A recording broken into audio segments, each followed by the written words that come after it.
Cara, e acerca da Lava Jato em si, qual foi a principal, qual foi a batalha mais difícil que vocês tiveram? Igor, teve tanta batalha e eu vou... Porque o sistema é feito para não funcionar. Mas eu vou contar o começo da Lava Jato, que acho que talvez talvez tenha sido a batalha mais difícil, porque você teve um tipping point, você teve um ponto de virada da Lava Jato.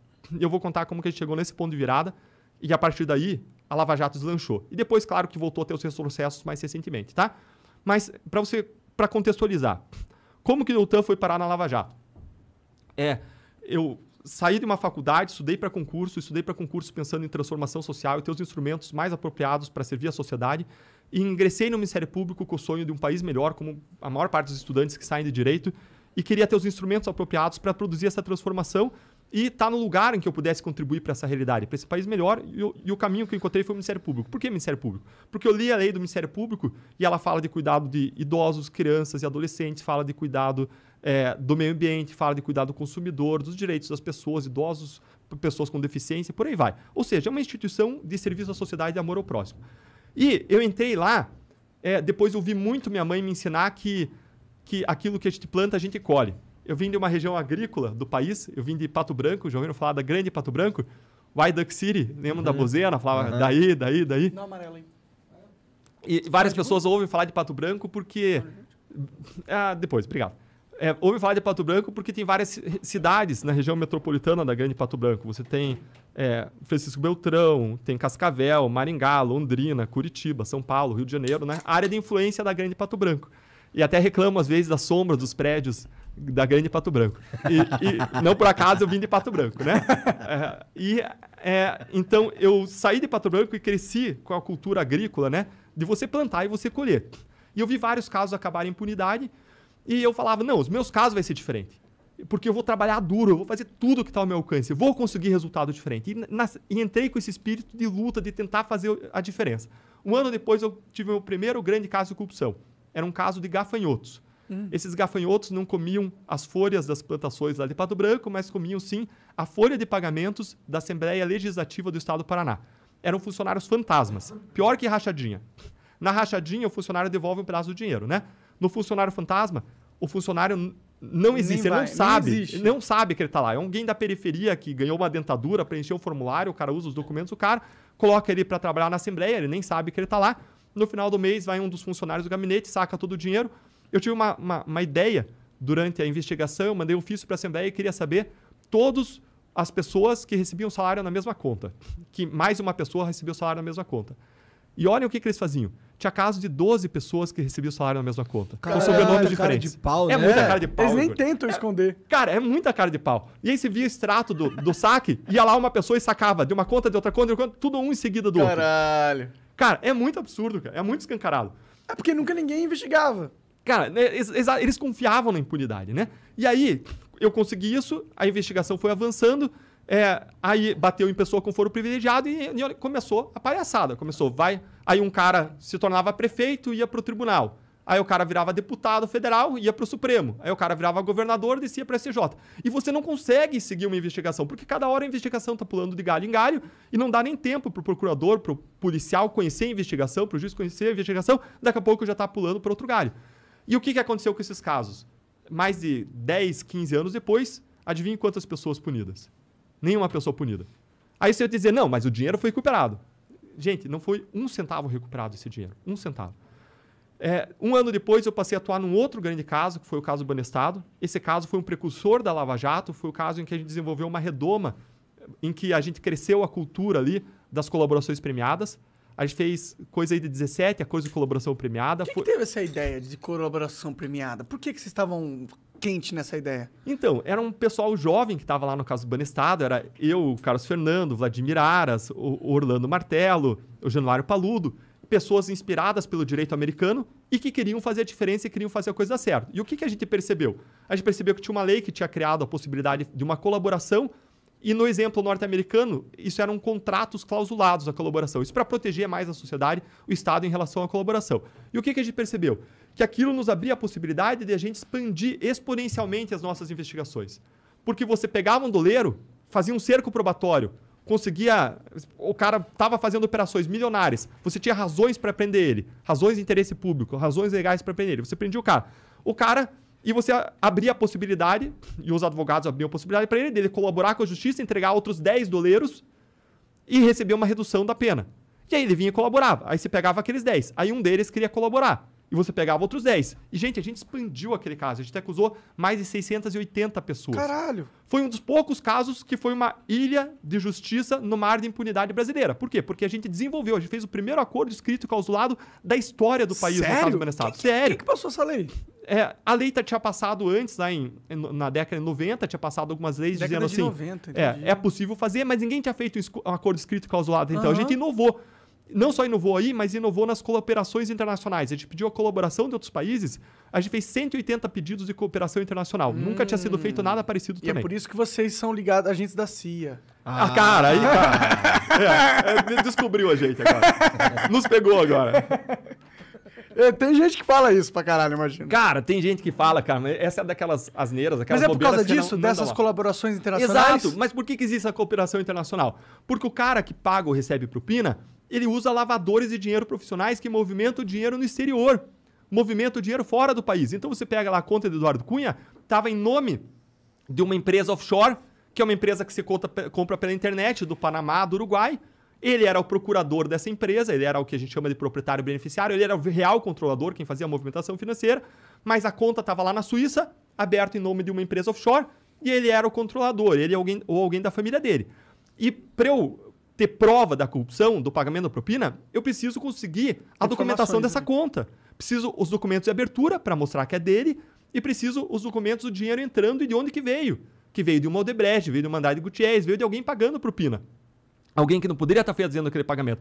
E aí o dinheiro veio, sei lá, de Mônaco. Então eu preciso cooperar com o Mônaco e preciso obter os documentos de abertura da conta, os extratos bancários, os documentos de pagamento para fechar a prova e ter uma acusação robusta contra aquela pessoa. E a gente fez muito isso. E foi fácil chegar nessas organizações internacionais? Como que vocês obtiveram acesso?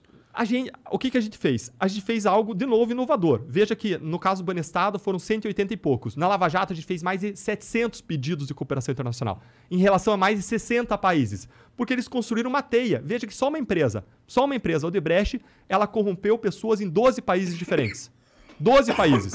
Lembra aquela ideia que o cara só sabe ganhar pagando propina? Cara, ela corrompia em 12 países. Onde ela estava corrompendo. E ela lavou o dinheiro em 10 diferentes países. Então, para você...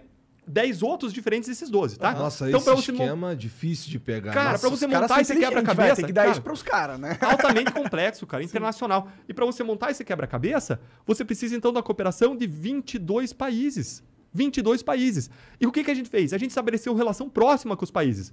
E como que você faz um pedido de cooperação? Você faz via carta, uma carta que passa pelo Ministério da Justiça, e a resposta vem via Ministério da Justiça. Mas a gente não se restringia a isso. Por quê? Porque todos os organismos nacionais e internacionais recomendam que você, em paralelo a essas cartas, você faça contatos. A gente não está mais na idade da pedra. Claro, hoje você tá quer que o mídia negócio social, funcione. né? Exato. Você liga pro cara e você diz, olha, tô mandando esse pedido, tem isso. Você faz reunião, você pergunta, você esclarece, fala quem quer quem do caso e você convence o cara a dar prioridade.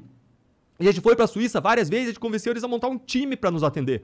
E a Suíça montou um time só para nos atender, porque as contas lá tinha assim, centenas e centenas de milhões de dólares de propinas lá na Suíça. Eles que falam, foram puta, esse bloqueados. caso aqui é absurdo, meu Deus do céu, não tem como a gente ignorar essa porra, não. Cara, exatamente, foi revolucionário, inclusive, para os suíços, e a gente estabeleceu um nível de cooperação excelente. Então a gente mandava as cartas, passava para o Ministério da Justiça e a gente fazia uma série de reuniões. E reuniões presenciais, fazia ligações, mandava e-mail. Mas foi fácil chegar nessas pessoas na Suíça? Vocês ligaram como? Vocês tinham esse contato por causa dos trabalhos que vocês fizeram? Como que foi? A primeira vez, o primeiro contato foi o seguinte, a gente estava lá no começo do Lava Jato, e eu acabei não contando, eu ainda estou com aquela tua pergunta para responder, mas eu chego lá uma hora, tá? Aquela pergunta sobre qual foi o momento mais difícil, né? É verdade, pô. A gente vai evoluindo então, a primeira vez foi o seguinte, eu vou acho que retomar aqui a do Igor, e aí eu vou chegar nesse ponto, Demorou. Tá. Eu tive um caso, então, de insucesso, que foi o caso dos gafanhotos, depois tive outro caso de insucesso, foi o caso Banestado, mais de 580 pessoas, 680 pessoas acusadas. Sabe quantas pessoas foram presas? Pouco mais de 10 10 anos depois, pouco mais de 10 tinham sido presas, responsabilizadas. Por quê? Porque o sistema não funciona. Quem tinha sido responsabilizado tinha sido os colaboradores. Isso é justo ou injusto? Isso é injusto pra caralho. Cara, o cara que colabora é o cara que tava se ferrando. Aí, um ano depois, eu tive um outro grande caso de corrupção e a gente acusou 2 empresários, auditores da Receita por corrupção também e outros crimes. Consegui condenar os 2 a mais de 40 anos de prisão cada um. Que da hora. Cara, super legal, né? Sim. Mas sabe se eles foram punidos? Não foram, porque 10 anos depois, dos meus 3 casos criminais, um foi anulado. O Superior Tribunal de Justiça adotou uma tese nova que nunca adotou na história, que a interceptação telefônica não podia passar de 30 dias. Nenhum outro tribunal jamais decidiu isso, STJ ou STF. E adotou essa tese nova, anulou um dos casos. E os outros 2 acabaram em prescrição. Ah, Deltan, mas você não monitorou esses casos. Monitorei. Mandava cartinha para os desembargadores. Cartinha para os ministros dizendo, esse caso vai prescrever, tem dinheiro bloqueado no exterior. Pelo amor de Deus, dá atenção para esse caso. Faz ele tramitar celeremente. E sabe onde que ele prescreveu? No STJ. Ainda tinha um degrau ainda do sistema. Gente, não tem como funcionar. Caso Marca Fonte Sidan, prescreveu. Caso Propinoduto, de 2003, 30 milhões de dólares de auditores fiscais bloqueados na Suíça. Corrupção prescreveu. O nosso sistema é feito para não funcionar. E olha que falou-se pra caralho do Propinoduto. Pra caramba, cara. Pra caramba. E prescreveu, cara. E prescrição significa impunidade plena. Nossa, isso impunidade plena. Essa é a regra no Brasil. Enquanto a gente não vencer esse problema, a gente não vence a grande corrupção. E justamente para entender esse problema e pensar em como transformar a realidade, que eu decidi fazer um curso mais profundo, estruturado, em que eu coloco materiais de apoio, aulas para os alunos. É um curso que está disponível, fazer agora minha propaganda do curso. Claro, certo. São aulas que você emprego, tem. Né? Exatamente. Agora saí do meu trabalho, né? Agora eu sou professor. Com exatamente. Certeza. É a minha primeira profissão, porque é a profissão mais nobre que existe. Eu decidi começar sendo professor. E lá no site deltandalagnol/cursos, você vai encontrar um curso para você. E se você comprar até o dia 3 de dezembro, você vai ter uma promoção em que você ganha um desconto de Black Friday. Você ganha, se for um dos 100 primeiros inscritos, você vai ganhar um livro autografado na tua casa. Eu trouxe para vocês aqui também. Esse meu livro, A Luta contra a Corrupção. E ainda você vai ter aulas ao vivo de tirar dúvidas semanais, uma aula por semana. É um curso estruturado em 5 módulos em que a gente aborda, explica a corrupção, explica a impunidade, como você, para leigos mesmo, é um curso para todas as pessoas, não é um curso jurídico, a gente tenta mastigar a informação. E ainda, por fim, quais são as reformas contra a corrupção que a gente precisa aprovar para mudar essa realidade e como a gente pode chegar lá. Então, é um curso estruturado para cidadãos que querem entender para transformar. Minha perspectiva não basta indignação. Indignado, todos nós somos contra a corrupção. Mas mais do que indignação, você precisa entender o problema para construir uma ponte para a solução. E eu fiz esse curso no ambiente estruturado de sala de aula, com materiais de apoio, como eu não poderia fazer nas redes sociais, é outro ambiente, é um ambiente de sala de aula. E tá lá disponível para você até o dia 3 de dezembro com essas promoções.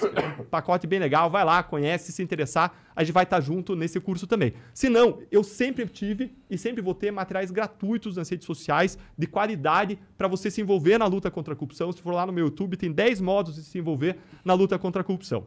Qual que é o teu site do curso? É www.deltandalagnol.com.br/curso.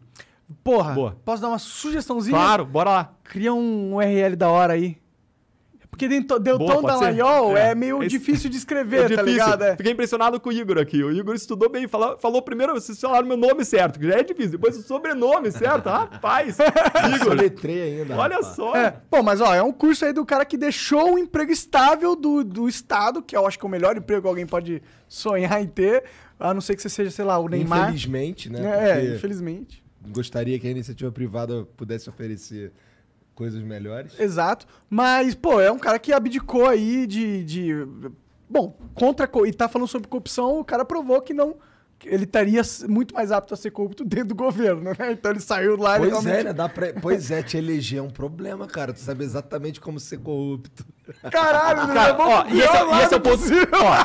Igor, esse é um ponto muito importante. Como que você separa o joio do trigo? Porque se você olhar, tem vídeo do Sérgio Cabral criticando a corrupção, sendo contra a corrupção, antes ele ser pego, antes da Lava Jato. Como que você separa o joio do trigo? Gente, não olhem o que a pessoa fala, olha o que a pessoa faz, olha os atos dela contra a corrupção concretos. Olha, se a pessoa é do cargo de executivo, se ela investe em marketing para criar uma cultura de intolerância contra a corrupção. Foi o que Hong Kong fez na década de 60 e 70, na década de 70, depois de um grande escândalo que veio logo antes, e conseguiu virar o jogo contra a corrupção. Se o cara é do legislativo ou do executivo, vê que tipo de projeto de lei que ele está sancionando. Se ele está sancionando ou não projeto de lei que mina o combate à corrupção. Se ele é do legislativo, olha como é que ele está votando nas últimas votações. Então, mais do que palavras, a pessoa tem que ver quais são os atos da pessoa concretos em relação ao combate à corrupção. Olha se ele está avançando ou não projetos que são importantes contra a corrupção, como a PEC do fim do foro privilegiado, a PEC da prisão em segunda instância. É isso que a gente precisa